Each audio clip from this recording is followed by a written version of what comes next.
आकाशवाणी देहरादून से प्रस्तुत है प्रादेशिक समाचार। पहले मुख्य समाचार। केंद्रीय पर्यावरण, वन एवं जलवायु परिवर्तन मंत्री भूपेंद्र यादव 2 दिवसीय दौरे पर उत्तराखंड पहुंचे। टिहरी जिले में वनाग्नि प्रभावित क्षेत्रों का निरीक्षण कर आवश्यक निर्देश दिए। प्रदेश में अंतर्राष्ट्रीय योग दिवस के अवसर पर कल विभिन्न स्थानों पर कार्यक्रम आयोजित किए जाएंगे। स्वास्थ्य विभाग डेंगू मलेरिया की रोकथाम के लिए 4 जून से देहरादून में सघन जागरूकता अभियान चलाएगा और हरिद्वार जिले की मंगलौर और चमोली जिले की बद्रीनाथ सीट पर उपचुनाव के लिए नामांकन प्रक्रिया का कल अंतिम दिन।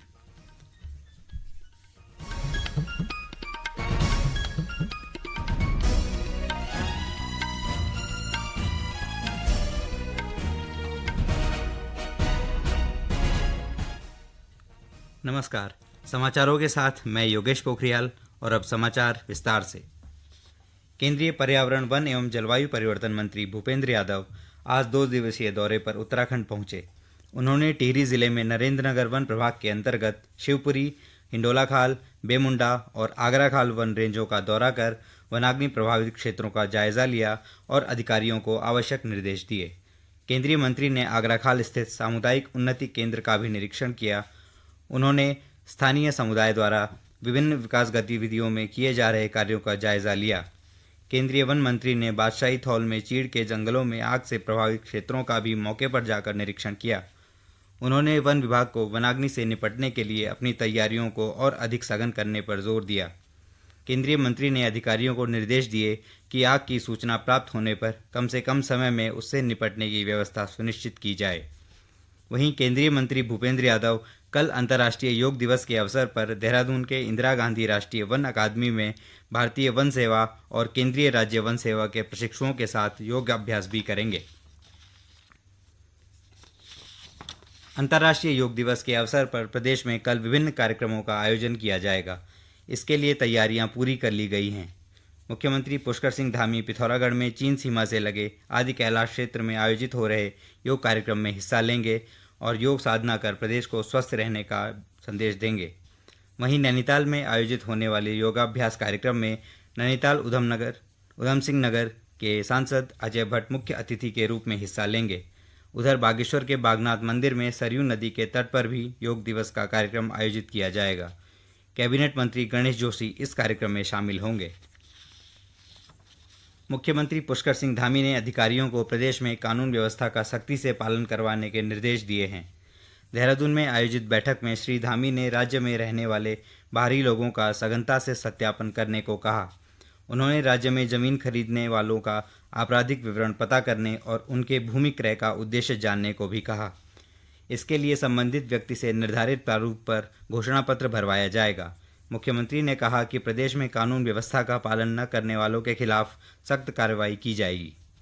बैठक के दौरान मुख्यमंत्री ने मुख्य सचिव को राज्य वनाग्नि, पेयजल और बिजली की समस्याओं को दूर करने के लिए नियमित समीक्षा करने को भी कहा। उन्होंने आपदा प्रबंधन और आगामी कांवड़ यात्रा के मद्देनजर सभी तैयारियां पूरी रखने के निर्देश दिए। चंपावत जिले के लोहाघाट में प्रधानमंत्री कृषि सिंचाई योजना के तहत टपक सिंचाई विधि यानी ड्रिप इरिगेशन प्रणाली पर 2 दिवसीय जिला स्तरीय कार्यशाला का आयोजन किया गया। सहायक उद्यान अधिकारी आशीष रंजन खरकवाल ने बताया कि कार्यशाला में ग्लोबल वार्मिंग के कारण गिरते जल संकट, जल स्तर व सिमटते जल स्रोतों से कृषि व बागवानी के लिए संकट व चुनौतियों पर चर्चा की गई। उन्होंने बताया कि कार्यशाला में विशेषज्ञों ने किसानों को सिंचाई की आधुनिक तकनीक की जानकारी दी। विभाग द्वारा विकासखंड लोहाघाट में 2 दिवसीय टपक सिंचाई के लिए एक कार्यशाला का आयोजन किया गया है, जिसमें हमारे जिले के चारों विकासखंड से सैकड़ों काश्तकारों ने इसमें प्रतिभाग किया। इसमें हमारे जिले के प्रगतिशील किसान यहाँ पर आए, जिनको वैज्ञानिकों द्वारा टपक सिंचाई अंतर्गत होने वाली जितनी समस्याएं और उनको किस तरीके से उसको हम इंस्टॉल कर सकते हैं, इसके बारे में उन्होंने बताया। प्रगतिशील किसान मयंक पुनेठा बताते हैं कि पर्वतीय क्षेत्रों में टपक सिंचाई विधि कृषि के लिए काफ़ी महत्वपूर्ण है और इससे पानी की भी बचत होती है। पर्वतीय क्षेत्र में खासतौर पर ऐसी विषम परिस्थितियों पर जब सूखा बहुत अत्यधिक हो तो यह सिंचाई पद्धति पर्वतीय क्षेत्रों में लाभकारी है किसानों के लिए, पानी की बचत के लिए और उनकी उत्पादकता को बढ़ाने। और हम इसके लिए बहुत बहुत आभारी हैं कि जो हमारा कृषि विभाग है, उद्यान विभाग है और प्रधानमंत्री जी के खासतौर पर जो ऐसी योजनाएं हम किसानों के लिए यहाँ पर लेके आए। उत्तराखंड में मानसून के पहुंचने से पहले ही स्वास्थ्य विभाग ने डेंगू मलेरिया नियंत्रण और रोकथाम को लेकर तैयारियां शुरू कर दी हैं। इस संबंध में आज देहरादून में मुख्य चिकित्सा अधिकारी डॉक्टर संजय जैन ने तैयारियों को लेकर बैठक ली और संबंधित अधिकारियों व कर्मचारियों की जिम्मेदारियां तय की। उन्होंने बताया कि 24 जून से नगर निगम के तहत चिन्हित 60 वार्डों में सघन जागरूकता अभियान और सोर्स रिडक्शन गतिविधियों का संचालन किया जाएगा। अभियान के लिए क्षेत्र की आशा कार्यकर्तियों को आवश्यक प्रशिक्षण भी दिया जा रहा है। साथ ही नगर निगम के कूड़ा एकत्र करने वाले वाहनों के माध्यम से डेंगू मलेरिया की रोकथाम के प्रति जनता को जागरूक भी किया जा रहा है। ये समाचार आकाशवाणी देहरादून से प्रसारित किए जा रहे हैं। उत्तराखंड की 2 विधानसभा सीटों पर उपचुनाव के लिए नामांकन प्रक्रिया जारी है। नामांकन करने का कल आखिरी दिन है। विभिन्न राजनीतिक दलों के प्रत्याशी उपचुनाव में हिस्सा लेने के लिए नामांकन कर रहे हैं।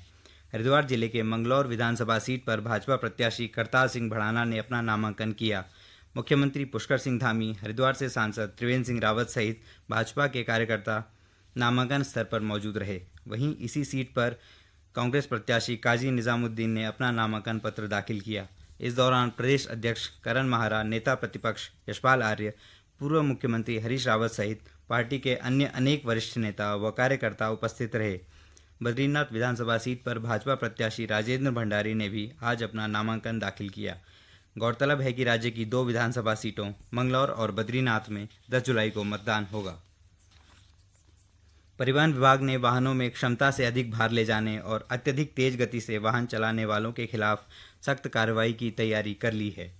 देहरादून संभाग के 4 जिलों के परिवहन अधिकारियों की बैठक लेते हुए क्षेत्रीय परिवहन कार्यालय के शैलेश तिवारी ने ओवरलोडिंग कर रहे वाहनों का चालान करने अथवा वाहन सीज करने के साथ ही चालक का ड्राइविंग लाइसेंस 3 महीने के लिए निलंबित करने के निर्देश दिए। बैठक में श्री तिवारी ने सभी प्रवर्तन दलों व चेकपोस्ट पर तैनात कर्मचारियों को हर यात्री वाहन की भीतर से चेकिंग करने के भी निर्देश दिए। केंद्र सरकार ने यूजीसी नेट परीक्षा जून 2024 रद्द कर दी है। यह परीक्षा बाद में नए सिरे से आयोजित की जाएगी, जिसकी जानकारी अलग से दी जाएगी। राष्ट्रीय परीक्षा एजेंसी ने 18 जून को देश के विभिन्न शहरों में 2 पालियों में यूजीसी नेट परीक्षा आयोजित की थी। गृह मंत्रालय के भारतीय साइबर अपराध समन्वय केंद्र की राष्ट्रीय साइबर अपराध विश्लेषण इकाई को कल परीक्षा में गड़बड़ी की कुछ जानकारी मिली थी, जिसके बाद इसे रद्द कर दिया गया। देहरादून क्षेत्रीय सेवायोजन कार्यालय ने रोजगार मेले के पंजीकरण शुरू कर दिए हैं। ऑफलाइन पंजीकरण के साथ ही अभ्यर्थी प्रयाग पोर्टल पर भी आवश्यक दस्तावेजों को जमा कर सकते हैं। क्षेत्रीय सेवायोजन अधिकारी अजय सिंह ने बताया कि रोजगार मेले में 44 कंपनियां हिस्सा लेंगी। उन्होंने बताया कि रोजगार मेला 12 जून को प्रस्तावित है। और अब एक नज़र मौसम पर। प्रदेश के सभी जिलों में कल कहीं कहीं आंधी चलने की संभावना है। इस दौरान उत्तरकाशी, चमोली, रुद्रप्रयाग, पिथौरागढ़ और बागेश्वर के कुछ स्थानों पर तेज बारिश भी हो सकती है। कल शाम को राज्य में हुई बारिश के बाद पर्वतीय क्षेत्रों के तापमान में कमी आई है और मैदानी हिस्सों में भी गर्मी से राहत मिली है। मौसम विभाग के अनुसार आने वाले दिनों में भी राज्य में कहीं कहीं हल्की से मध्यम बारिश की उम्मीद है। बिल लाओ इनाम पाओ योजना के तहत मार्च के विजेताओं के लकी ड्रॉ निकाले गए। योजना के तहत 1,500 विजेताओं को स्मार्टफोन, स्मार्ट वॉच और एयरपोर्ट्स बांटे गए। इस मौके पर वित्त मंत्री डॉक्टर प्रेमचंद अग्रवाल ने कहा कि उपभोक्ताओं को बिल लेने के संबंध में जागरूक करने के उद्देश्य से बिल लाओ इनाम पाओ योजना सफल रही है। उन्होंने बताया कि इस योजना के सफल होने से देश के अन्य राज्य भी बिल लाओ इनाम पाओ योजना को लागू करने पर विचार कर रहे हैं। गौरतलब है कि प्रदेश में इस योजना में अब तक कुल पंजीकृत उपभोक्ताओं की संख्या 87,000 के करीब है, जबकि अपलोड बिलों की संख्या 6,39,000 से ज़्यादा है और इन बिलों का मूल्य 269 करोड़ रुपए है। अंत में मुख्य समाचार एक बार फिर।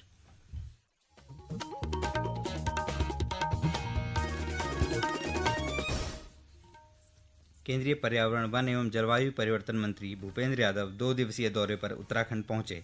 टिहरी जिले में वनाग्नि प्रभावित क्षेत्रों का निरीक्षण कर आवश्यक निर्देश दिए। प्रदेश में अंतर्राष्ट्रीय योग दिवस के अवसर पर कल विभिन्न स्थानों पर कार्यक्रम आयोजित किए जाएंगे।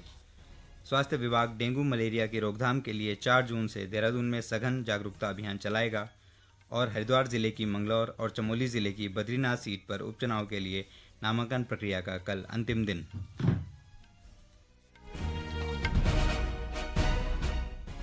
इसके साथ ही प्रादेशिक समाचार का ये बुलेटिन समाप्त हुआ। नमस्कार।